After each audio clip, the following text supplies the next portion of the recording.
আমি একটা মজাদার সোয়াবিন রান্না করব। এই সোয়াবিনটা কিন্তু আমাদের এখানে নয়, এটা পুরী থেকে আনা হয়েছে। তো এই সোয়াবিনের তরকারিটা করে খেলে মাংসকে হাড় মানিয়ে দেবে। জলটা গরম হয়ে গেছে, এরপর সোয়াবিনটা হালকা করে সেদ্ধ করে নেব। এই সোয়াবিনটা কিন্তু কাটলে ভালো হবে না, কাটলে পরে পাউরুটির মতো গলা গলা হয়ে যাবে, ওই জন্য অল্প সেদ্ধ করে গোটাই রাখতে হবে। আর সোয়াবিনটা সেদ্ধ হয়ে গেছে, আমি এরপর এটাকে ঢেলে নেব। আমি এদিকে আলুটা একটু সেদ্ধ করে নিয়েছি।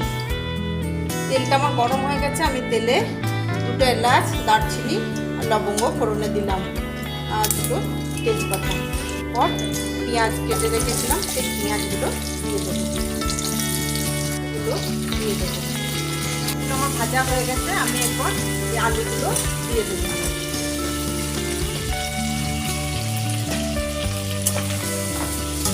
ভাজা হয়ে গেছে, আমি এর মধ্যে আদা, রসুন আর কাঁচা লঙ্কা বেটে দিয়েছি। নুন, হলুদ, জিরে গুঁড়ো, ধনে গুঁড়ো, লঙ্কা গুঁড়ো, কাশ্মীরি লঙ্কা গুঁড়ো, গরম মশলা গুঁড়ো, একটু চিনি আমি এর মধ্যে দিয়ে দেবো। এটা আমার কষানো হয়ে গেছে, আমি এরপর এর মধ্যে এই সোয়াবিনগুলো দিয়ে দেবো।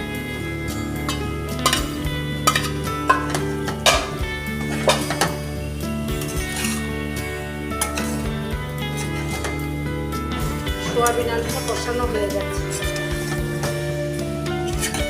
আমি এখানে আলু দিয়েছি, আপনারা আলু ছাড়াও রাঁধতে পারেন।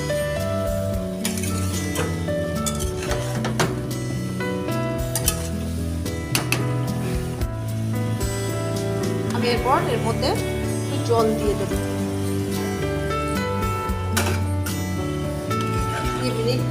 5-7 আমি এটা হতে দেবো।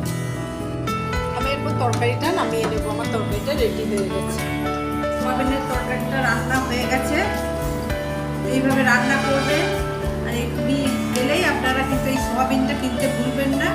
এই সোয়াবিনের তরকারিটা একদম মাংসকে ফেল করিয়ে দেবে। আমার এই রেসিপিটা যদি ভালো লেগে থাকে, লাইক, শেয়ার, কমেন্ট করবেন, সাবস্ক্রাইব করতে ভুলবেন না। ইনস্টাগ্রাম এবং ফেসবুক দুটোতেই আমার এই রেসিপিটা আপনারা ফলো করবেন।